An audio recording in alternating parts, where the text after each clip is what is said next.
Oke, silahkan kelompok 4, Hani dari Karangnunggal, silahkan.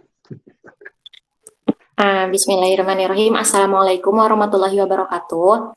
Salam. Alhamdulillahirabbil alamin wa bihi nasta'in wa ala umuri dunya waddin wassalatu wassalamu ala asrofil anbiya'i wal mursalin wa ala alihi wa sahbihi ajmain amma ba'du.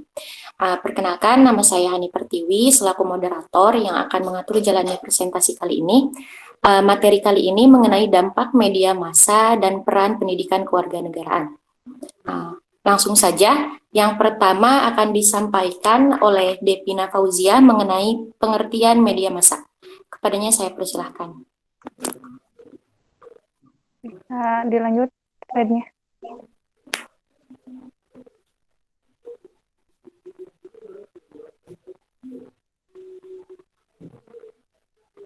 Lanjut lagi.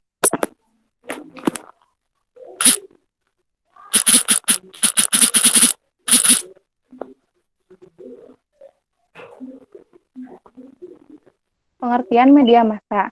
Menurut Cangara, media massa adalah alat yang digunakan untuk menyampaikan pesan-pesan dari sumber kepada halayak dengan menggunakan alat-alat komunikasi mekanis seperti surat kabar, film, radio, ataupun TV. Sedangkan menurut Rahmat, media massa adalah faktor lingkungan yang mengubah pikir laku halayak melalui proses pelajiman klasik, pelajiman operan, atau proses imitasi. Dua fungsi dari media massa adalah media massa memenuhi kebutuhan akan fantasi dan informasi. Jadi, media massa atau pers adalah suatu istilah yang mulai digunakan pada tahun 1920-an untuk mengistilahkan jenis media yang secara khusus didesain untuk mencapai masyarakat yang sangat luas. Dalam pembicaraan sehari-hari, istilah ini sering disingkat menjadi media.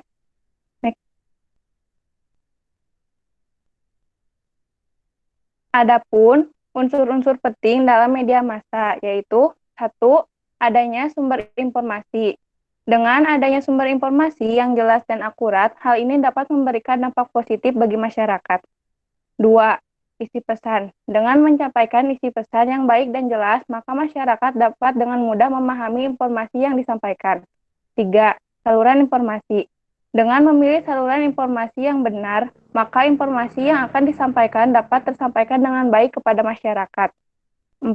Halayak sasaran. Dengan menentukan halayak sasaran yang tepat, maka informasi dapat diterima dan dipahami oleh masyarakat. 5.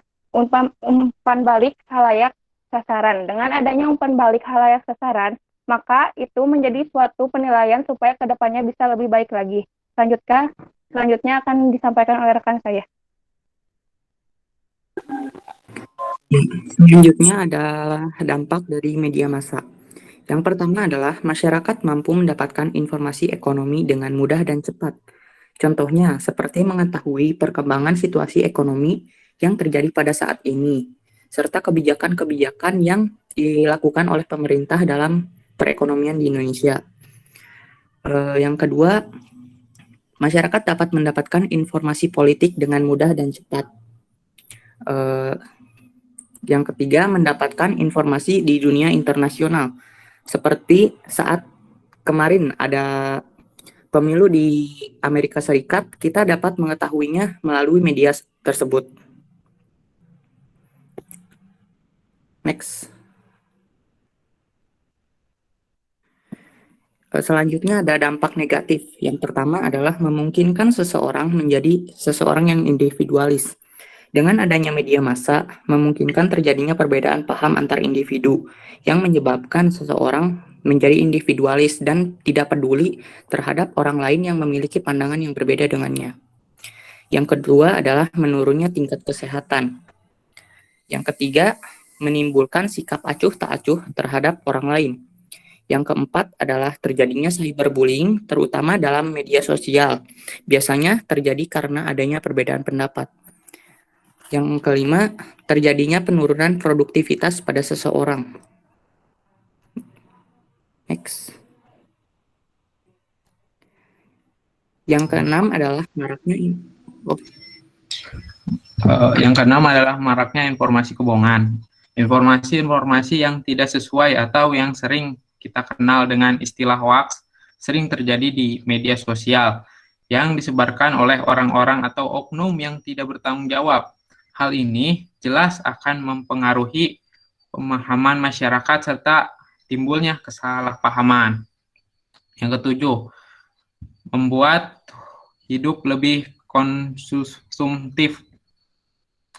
Bagi seseorang yang sudah mengalami ketergantungan terhadap internet, terutama sosial media, ketika kuota maupun paket data yang dimiliki sudah habis, tanpa pikir panjang tentu akan menyegerakan untuk mengisinya kembali tanpa memikirkan keperluan yang harus diutamakan. Kedelapan, pembajakan yang merugikan. Sudah banyak akun-akun media sosial yang dibuka atau disalahgunakan oleh orang-orang yang tidak bertanggung jawab, yang mengakibatkan tercemarnya nama baik seseorang. Yang kesembilan, privasi kehidupan lebih diketahui orang lain. Banyak orang yang gemar memajang kehidupan pribadinya di media sosial tanpa memikirkan dampak apa yang akan terjadi. Salah satu dampaknya mudahnya itu seorang untuk melakukan kejahatan. Next. Bentuk penyalahgunaan atau penyimpangan media sosial, media massa. Media massa semakin berubah seiring dengan kemajuan teknologi. Bagi pihak tertentu, media massa sangat membawa pengaruh dalam hidupnya, terutama dalam segi kebermanfaatannya. Tetapi ada juga sebagian yang menyalahgunakan media sosial. Bentuk-bentuknya seperti media elektronik, TV, pejabat atau orang kaya yang diduga melakukan KKN. Yang ketiga, banyaknya penyebaran berita palsu atau hoaks. Yang keempat, membentuk opini yang menyesatkan. Yang kelima, banyaknya iklan-iklan yang disampaikan melalui media massa yang sifatnya menipu. Yang keenam, dalam tulisan dalam media massa yang kurang seimbang dari informasi yang didapat. Next.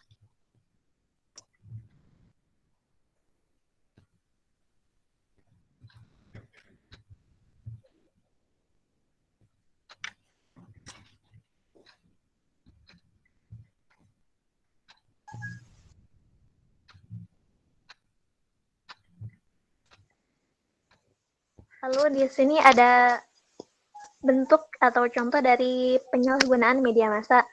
Yang pertama, media elektronik menayangkan acara-acara yang melanggar norma. Yang kedua, para pejabat yang melakukan KKN, korupsi, dan lain-lain memperalat media untuk tidak memberitakannya. Yang ketiga, banyaknya hoax yang beredar. Yang keempat, banyaknya iklan yang disampaikan di media massa yang sifatnya menipu. Yang kelima, pemberitaan yang tidak sesuai dengan kenyataan yang mengakibatkan terjadinya perbedaan kesan dan pesan yang tersampaikan. Next.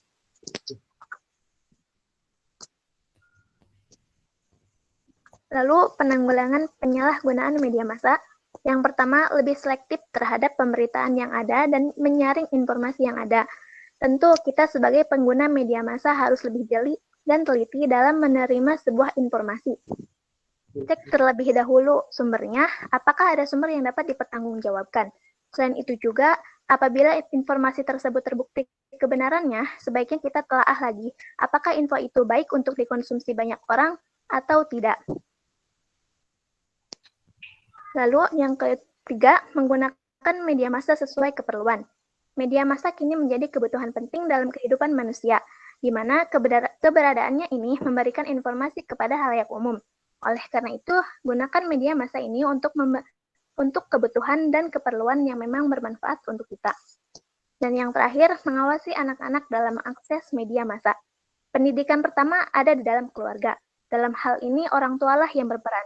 Media massa yang kini mudah diakses kapanpun dan dimanapun oleh siapapun membuat peran orang tua semakin besar untuk mengawasi anak-anaknya, terutama dalam menggunakan media massa. Oke, yang selanjutnya adalah peran pendidikan kewarganegaraan terhadap media massa. Yang pertama itu sebagai peran utama dalam penunjukan kesadaran nasionalisme dan Pancasila sebagai ideologi bangsa di lingkungan mahasiswa. Yang selanjutnya adalah peran pendidikan kewarganegaraan untuk meningkatkan kesadaran nasionalisme. Yang selanjutnya yaitu fungsi pendidikan kewarganegaraan di lingkungan mahasiswa. Jelas sangat terlihat ya bahwa pendidikan kewarganegaraan ini memiliki fungsi yang dominan terhadap kehidupan mahasiswa khususnya. Yang keempat yaitu peran pendidikan kewarganegaraan dalam menerapkan Pancasila di lingkungan mahasiswa. Terima kasih. Terima kasih kepada rekan-rekan yang telah menyampaikan materinya. Selanjutnya langsung saja kita buka sesi pertanyaan. Untuk yang ingin bertanya, silakan langsung open mic. Saya izin bertanya. Silakan Dito. Nama saya Muhammad Dito Marcelino. Saya izin bertanya. Tadi kan dijelaskan di slide PPT kalau orang tua itu mempunyai peran penting dalam mendidik anak untuk mengatasi hoax. Sedangkan di beberapa tahun terakhir ini justru orang tua yang menyebarkan hoax lewat grup keluarga segala macam. Dan peran kita sebagai anak muda harus bagaimana? Soalnya kan orang tua kalau diberitahu malah durhaka atau bagaimana, atau dikira kita yang lawan. Padahal itu hoax gitu. Terima kasih. Baik, selanjutnya. Izin bertanya. Saya Michael. Sheila dulu tadi open mic pertama. Assalamualaikum warahmatullahi wabarakatuh. Izin bertanya, nama saya Sheila Yulia Febrianti dengan NIM 2009274. Ingin bertanya, tadi kan dijelaskan oleh Alfarisi di slide-nya. Ya. Sheila, mohon maaf nggak ada suaranya, Sheila. Masa sih?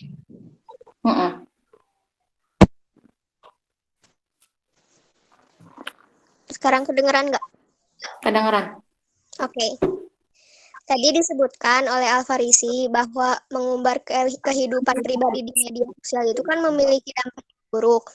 Sedangkan beberapa media sosial itu justru menyediakan fitur tersendiri gitu untuk kita mengupdate kehidupan sehari-hari kita.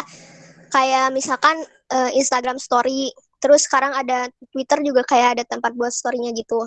Nah, tapi tadi disebutkan bahwa itu tuh bisa menjadi bisa berdampak buruk gitu. Salah satunya orang-orang bisa dengan mudah melakukan kejahatan kepada kita. Lalu bagaimana cara kita membatasi hal itu gitu, membatasi sampai mana batas kita dalam mengumbar kehidupan gitu. Terima kasih. Assalamualaikum warahmatullahi wabarakatuh.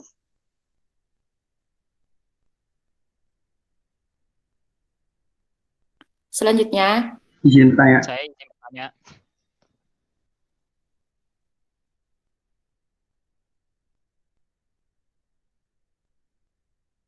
Ya, mohon maaf. Selanjutnya siapa? Izin bertanya. Fahmi, yuk silakan.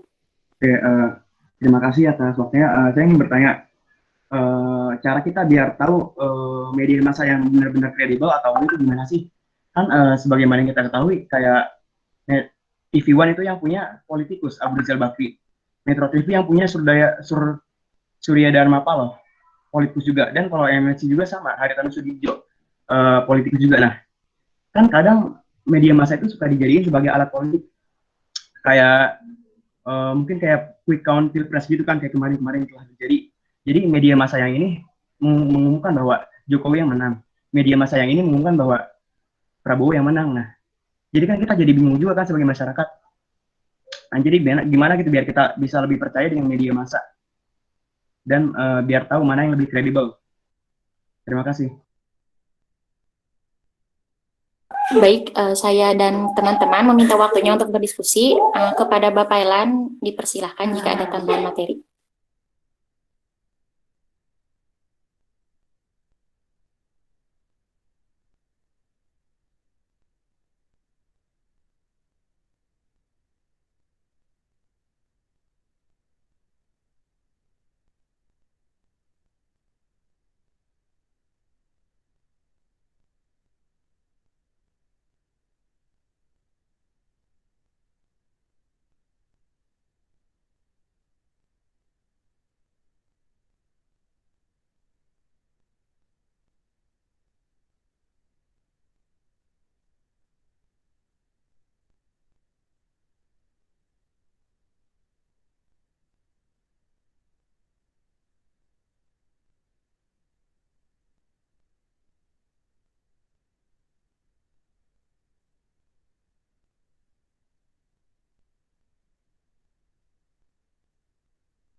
Kepada Bapak Elan, Pak, apakah ada yang ditambahkan?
Eh, Baik, sekarang langsung saja menjawab pertanyaan yang pertama dari Saudara Dito yang akan disampaikan oleh Suci.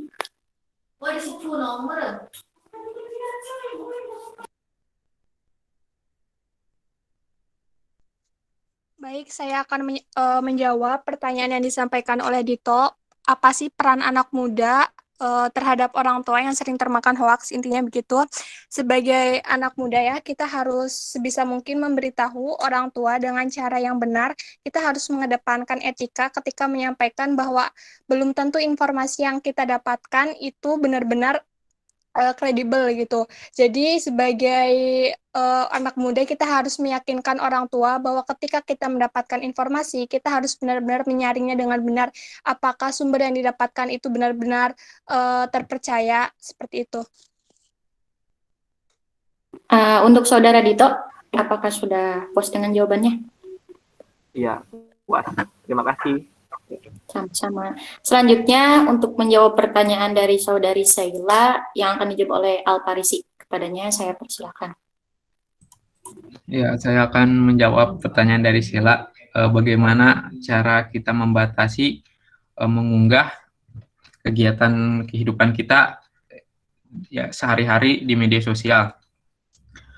Kalau yang saya tahu nih, menurut saya ya, yang pertama itu membatasi penggunaan media sosial.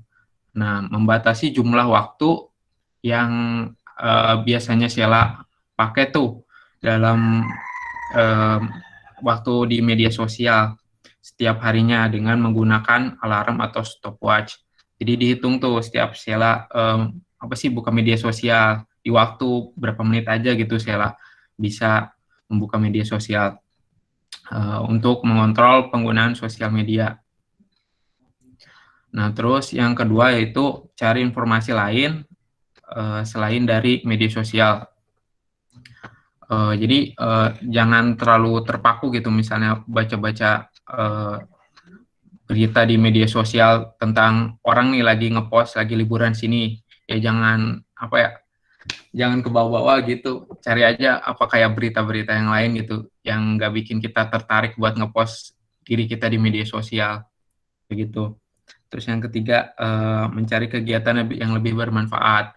Jadi setiap kegiatan nggak perlu di-post di media sosial, cari aja kegiatan lain, misalnya lagi olahraga, terus biasakan misalnya lagi di olahraga itu nggak megang HP dulu gitu, menjauhlah dari apa sih peralatan elektronik dulu gitu, misalnya jalan-jalan ke alam gitu, tapi tanpa apa ya, tanpa terpaku gitu, misalnya menikmati alam aja gitu tanpa ngebuka HP kayak gitulah. Ya kalau menurut saya sih kayak gitu. Sekian, terima kasih. Bagaimana Sheila? Sudah cukup jawabannya? Maaf, kayaknya teh aku tuh salah ngomong. Maksud aku teh pertanyaannya apa batasan kita dalam mengunggah kehidupan pribadi gitu. Misalkan apa yang sebaiknya tidak diunggah dan apa yang boleh saja diunggah kayak gitu. Oh. Oke, izin menjawab apa saja gitu yang diperbolehkan diunggah gitu. Iya betul.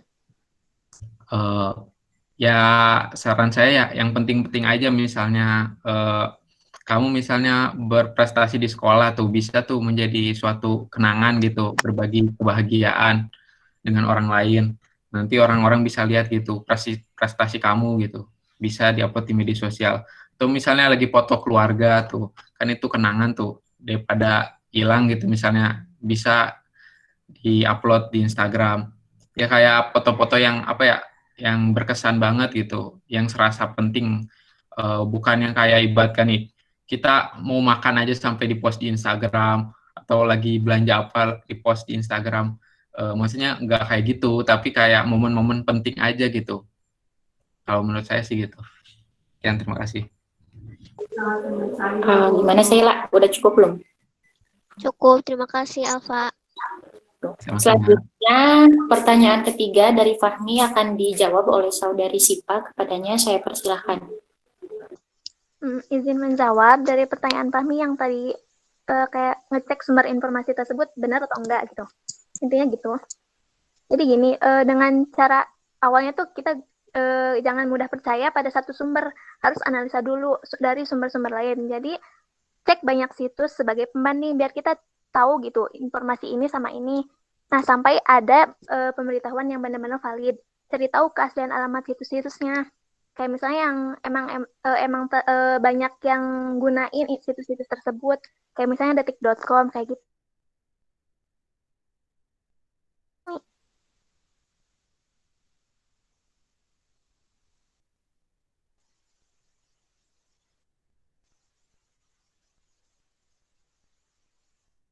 Iya, terima kasih Siva jawabannya. Ya, sama-sama. Baik, terima kasih kepada teman-teman yang sudah turut serta berpartisipasi dalam kegiatan presentasi dan diskusi, kepada teman-teman yang sudah bertanya juga. Nah, di sini saya akan menyampaikan tentang kesimpulannya. mengenai media massa memang ada dampak positif dan negatifnya. Selain dampak positif, media massa tidak selalu digunakan dalam hal kebaikan saja, tetapi sudah banyak yang disalahgunakan oleh orang-orang yang tidak bertanggung jawab. Untuk mencegah penyalahgunaannya, maka peran PKN harus lebih ditingkatkan, termasuk kesadaran pribadi dari kita sebagai warga negara Indonesia. Selanjutnya kepada Bapak Elan, apabila ada yang ingin ditambahkan, silakan Pak. Ya, terima kasih ya kelompok 4. Diskusinya nanti mohon ditingkatkan lagi pertanyaan-pertanyaannya lah. Karena ini adalah lahan kalian sebenarnya ya. Jadi untuk mengeksplor diri supaya kalian mengetahui tingkat kemampuan setiap orang ya. Nah, jadi bagusnya sih silahkan bebas saja sepuas-puasnya gunakan waktu diskusi ini untuk mengeksplor diri agar ya materi ini bisa dipahami dengan baik ya. Selain itu juga karena kita kuliahnya secara online begitu ya. Jadi karakter setiap orang itu nanti Pak Elan bisa memahami via jawaban yang kalian sampaikan. Nah, pesan Pak Elan yang pertama bahwa media massa ini adalah era globalisasi, era demokratisasi yang harus kita pahami. Selain boleh membahas tentang sesuatu hal, boleh berdemokrasi seluas-luasnya, tapi ingat bahwa kebebasan kita ini dibatasi oleh kebebasan orang lain. Nah, Anda sebagai orang yang bisnis digital, tentu ini menjadi lahan ya, menjadi satu hal yang bahan kajian Anda. Tetapi tolong diingat pula bahwa ada sanksi-sanksi yang sekiranya bisa mengenai kita apabila kita melewati batas-batas tertentu ya, terutama adalah Undang-Undang ITE, Informasi dan Transaksi Elektronik. Jadi kebebasan pers yang sekarang sedang marak digaungkan oleh insan pers itu tolong dipahami bahwa kita ini tidak sebebas-bebasnya gitu ya. Apalagi kalau berita-beritanya berupa hoax, ini justru akan menerkam diri sendiri. Nah, jadi silakan, ini jadi lahan bisnis juga nih. Misalnya Anda membuat berita-berita, konten berita ya, lebih banyak yang membuka, nanti mungkin iklan akan masuk juga ya di media sosial. Infonya apa? Tentang kewarganegaraan misalnya, tentang info hukum, ya, info bisnis, info kuliner. Kalau menarik mungkin itu akan menjadi lahan bisnis juga bagi Anda ya. Nah, terkait media sosial tadi oleh moderator juga disampaikan bahwa ini hindari pula dampak negatifnya, terutama tadi kebebasan yang tidak bertanggung jawab. Kita boleh memposting apapun, tapi tolong ya, ini hati-hati karena kita akan terjerat dengan Undang-Undang ITE, Informasi Transaksi Elektronik. Nah, sekarang marak terjadi nih, ya. Apakah itu yang sifatnya pribadi atau mungkin pejabat begitu ya? Kalau dianggap merugikan, menyinggung perasaan orang lain, tidak sedikit yang dijadikan untuk menjadi tindak pidana begitu ya, itu menjadi perbuatan tindak pidana. Nah, kemudian media massa ini sangat berperan penting ya dalam era demokratisasi seperti global sekarang. Karena apa? Karena kita hampir setiap waktu itu kan tidak bisa lepas dari yang namanya gadget ya, media. Nah, apalagi sekarang media-media yang sifatnya seperti koran-koran, majalah itu kan sudah kurang diminati ya. Tapi lebih cenderung kepada media-media yang sifatnya online. Nah, saya pesan saja hati-hati, kita bisa berekspresi melalui media gitu ya. Tetapi hati-hati juga bahwa media itu akan menjadi terekaman bagi diri sendiri kalau ekspresinya terlalu kebablasan begitu. Nah, itu yang pertama ya tentang media. Tadi sudah dikupas oleh kelompok 4. Yang kedua, ya, Anda kan sudah merekam nih videonya, tolong diedit lagi, kemudian bagaimana videonya itu supaya lebih menarik. Tadi saya sudah lihat yang grupnya Stella ya, kelompok 2, itu nanti di awal ada penjelasannya apa dulu ya, ada slide show-nya dulu atau ada animasi, kemudian pada saat presentasi siapa yang presentasi ada namanya di situ ya. Layaknya video saja yang bisa yang lebih menarik lagi supaya orang tertarik. Kemudian di akhir ada moderator kasih ringkasan apa gitu ya. Bila perlu diedit lagi, tambah videonya, kalau belum masuk silakan. Oke, itu saja ya. Terima kasih kelompok 3 dan 4. Mudah-mudahan minggu depan kita masih sehat ya, sehat selalu. Kita lebih mengkhawatirkan sekarang karena para pejabat ya. Saya lihat di media sosial juga Pak Anies, wakilnya juga terkena COVID. Ini sangat mengkhawatirkan. Kita tetap jaga di rumah, ya, jaga gawang saja di rumah.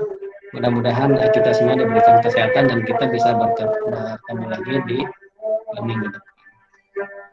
Jangan lupa absen ya.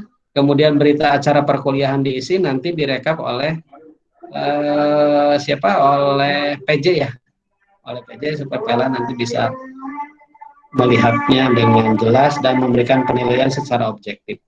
Kemudian nilai UTS nanti PLN pikirkan apakah dipublish atau tidak ya, nanti plus minuskan PLN ini. Tapi jangan sampai kalian menyalahkan tuh kenapa ya nilai saya jadi seperti ini kalau misalnya sekarang tidak dipublish gitu ya.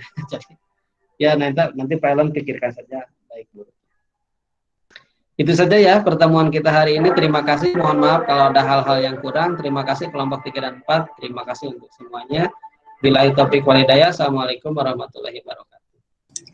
Waalaikumsalam warahmatullahi wabarakatuh.